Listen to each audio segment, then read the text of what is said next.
You're watching Coronavirus in Context. I'm Dr. John Whyte, Chief Medical Officer at WebMD. What's been the impact of COVID on cancer care? To help provide some insights, I've asked Dr. Robert Keenan. He's the Chief Medical Officer of Moffitt Cancer Center. Dr. Keenan, thanks for joining me. Thank you for having us on. Let's start off with what's happening with cancer screenings. We're hearing that patients aren't getting colonoscopies, they're not getting mammograms, they're fearful of coming in. How do we help assuage their concerns and let them know that it's safe to come back, assuming it is? So tell us the latest. Sure. So if I can go back just a couple of months to the first peak of this pandemic, obviously nobody knew what was going to happen. And so screenings, as you mentioned, screening colonoscopy, screening mammography, we stopped doing those for several different reasons. But we spent a lot of time early on trying to make sure that what we were doing here at the center was ensuring an atmosphere of safety for patients. So then when that first peak started to wane and we started back offering some more of those routine services, screenings became one of those services that we started to offer again. And right now, in fact, the screening program that we have is operating pretty close to normal, to what it was even before the COVID. And I think that that's a combination of factors. One is all the effort we put into trying to make sure that people were aware that this was safe. Secondly, making sure that people were aware that cancer doesn't wait for COVID, and therefore screening needs to be done whenever possible. And thirdly, trying to make it possible for patients to come in and get screened in ways that minimize their interactions with other employees and other personnel within the center, so that we try to allay their fears that way as well. How are you doing that? What's different now than it was pre-COVID? Well, the first thing is, of course, visitor policies. We needed to institute a very strict no visitor policy. And so for those patients that needed to come here, they came here on their own, and any caregivers that were with them would wait in a vehicle, or we set up some areas outside of the hospital that they could wait in until the patient was ready. As we started opening back up again, of course, we wanted to take into account social distancing. And so looking at all our clinic spaces and figuring out how we could create that safe distance between chairs made a lot of difference.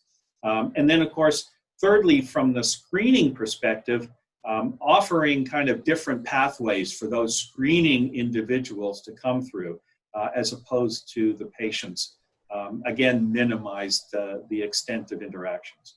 What do you say to patients who are watching that might think, you know what, I can wait till next year. Let me let this all get, through, and, it won't be so bad if I just wait, another 6 months. What's your answer to that? Is that an okay plan? Well, clearly the answer to that is no. Certainly there are going to be people who are getting screened and who do not have cancer now, and a year from now also will not have cancer. But of course, the reason we do the screening is because we want to try to pick up patients as early as possible, because that's when we have the best chance of cure. And so there's a huge difference between saying, you know what, I'm due for my yearly mammogram, but I'm going to put it off for a month, versus saying I'm going to put it off for a year. That can make the difference between having a very treatable and very curable problem to having one where the disease may be much more advanced, still might potentially be curable, but the treatment strategy is going to be a lot more complex. And we're already seeing some studies in the literature that are suggesting that there could be 10 or 15,000 excess deaths in the United States as a result of patients not coming in for those kinds of routine screening studies. What do patients do that, are losing health insurance by losing their job? What are the, possibilities for them to get screened? Sure. And so for those patients, There are charity programs. We work with them to see what we can do to try to mitigate that financial burden as much as possible.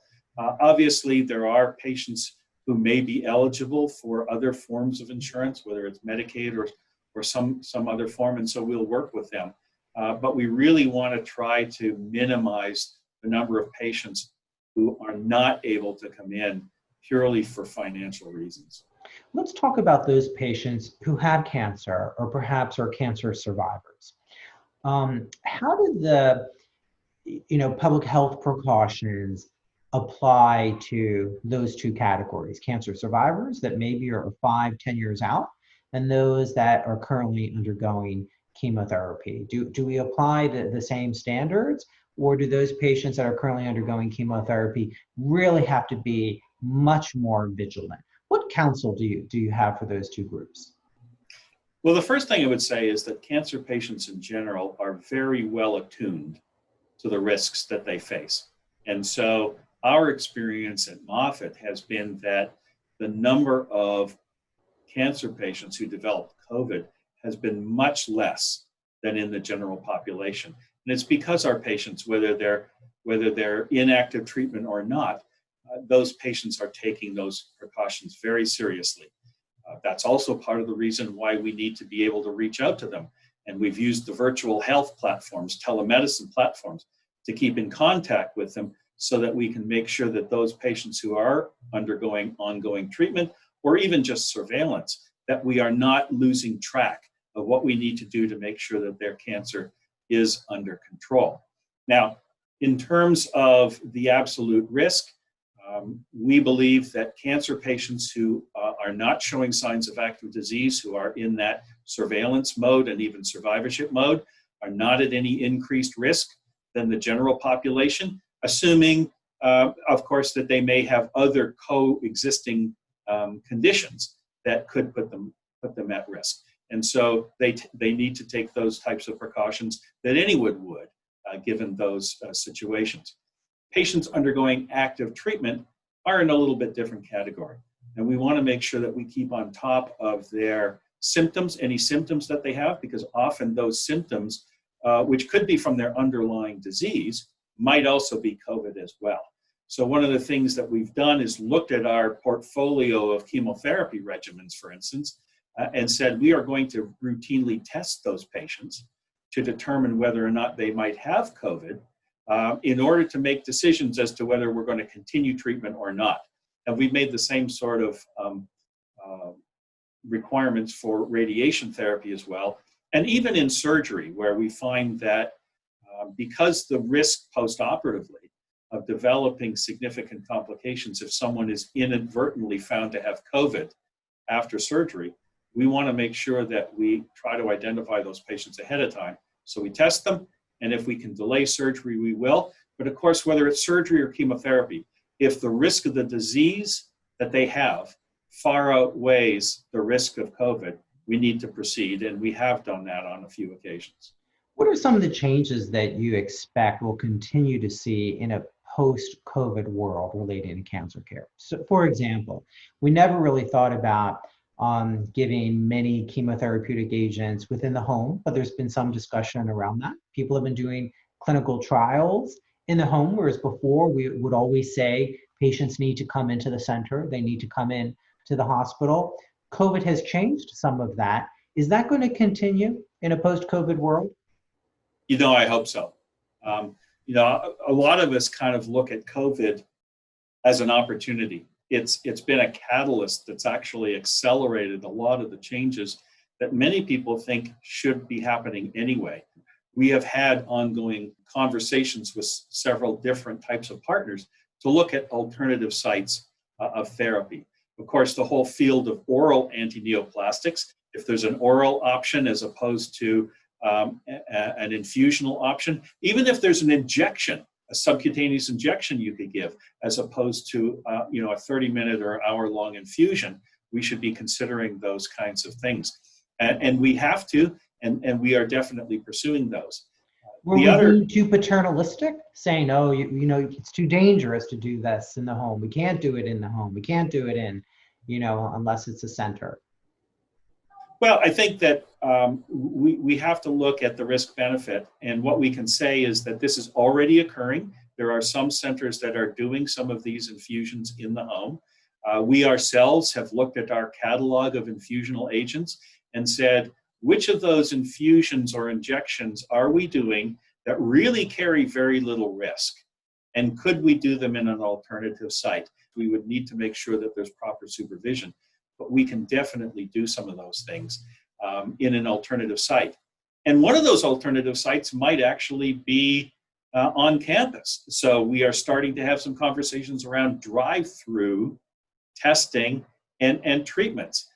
Someone can come in and get a subcutaneous injection, but we can do that in their car. You mentioned the clinical trials.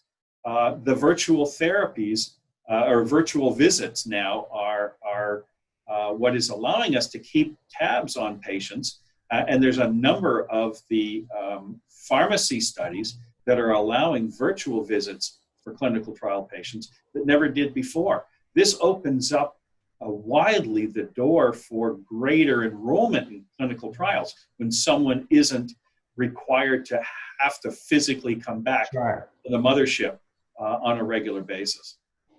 I want to ask you about this editorial that talked about it's time to remove the hurdles to cancer care. And maybe COVID is going to do that. That we need to get rid of the red tape of prior authorization and step therapy. We need to reduce out-of-pocket costs, and we ensure cost-sharing assistance to benefit patients. Do you think those things will happen? I hope so. And I do think that there is some impetus across the board. Again, this is part of COVID as an opportunity. So whether it's telemedicine and the fact that now commercial insurers and CMS are allowing telemedicine visits where they weren't before or where they were restricted before, opens up tremendous opportunities. We ourselves are very proud of the very comprehensive pathways that Moffitt has developed over the years. Multidisciplinary, trimodality therapies from beginning to end, from screening and from prevention through to the end. And making arguments, particularly with the commercial insurers, that by following those pathways, we are providing the most comprehensive, cost-effective, highest quality care. So if we can do that, and we say we're following our pathways, all of a sudden that whole layer of prior authorization should go away because we are in agreement that we are following the best road to care for those patients. All of those things need to be pursued even further. What do you predict cancer care will look like in 5 years, Dr. Keenan? Well, I think that in some ways it will look similar to today, but maybe with some slight nuances. So on the surgical side, we're doing a lot more minimally invasive surgery than we were doing before. We're doing a lot more precision surgery than we were doing before. And so we are in a situation where now patients are having outpatient procedures that would have kept them in the hospital for a week or more, even 5 years ago. On the medical therapy side, we talked about the oral antineoplastics, the conversion of many of these long-term infusional therapies to subcutaneous or intramuscular injections. We're going to see a lot more of them. We're going to see the biosimilars coming along, which will give us greater options there. We are looking at radiation therapy and saying, you know what? It makes no sense that everybody with one particular type of cancer gets a set regimen of X number of centigrade of radiation therapies 5 days a week for X number of weeks. We are becoming more precise in determining what's the right level of radiation for that individual and that individual's cancer. I see all of those things being even more prominent in the next 5 years. I don't want to get too much in the weeds, but I'm going to push you on biosimilars. There's been slow adoption of biosimilars for a variety of reasons. Why do you think all of a sudden we're going to see greater adoption? Well, I think that it's going to be forced upon us by the insurers. And I think that that's okay, as long as we can come to some agreement on which biosimilars are really appropriate and which are not. The challenge that those of us on the provider side, of course, have is that if every insurer makes their own unique decision on one particular biosimilar, it makes it very complicated. to be able to manage that. Whereas if we can come to the table and come to some agreement on some of these biosimilars, then I think we have a real opportunity to lower the cost of care and still provide the same level of quality that the name brand therapy provided. And finally, I want to address the issue of disparities in cancer care. We've seen the impact of COVID-19 on people of color. You and I both know the impact of cancer in general on minority populations. People of color, especially Blacks, have the highest mortality from most cancers than any other group. What's Moffitt and what are your colleagues doing to improve cancer care for minorities and marginalized and vulnerable populations? We have had a diversity and inclusion office now for quite a number of years. A big focus of that is the sensitivity around how to make sure that we are trying to provide the best care for patients and recognizing the unique experiences of people with different racial and cultural backgrounds. Just recently, maybe a year or so ago now, we actually created a new associate center director, sort of the equivalent of a vice president position for community outreach and inclusion. That's Dr. Susan Vataparampil. And her mandate is to make sure that Moffitt is not just in the community, but it is part of the community. It is how are we going to reach out to disadvantaged populations of color, and making sure that we are working with governmental and non-governmental agencies to provide the access to care that they need.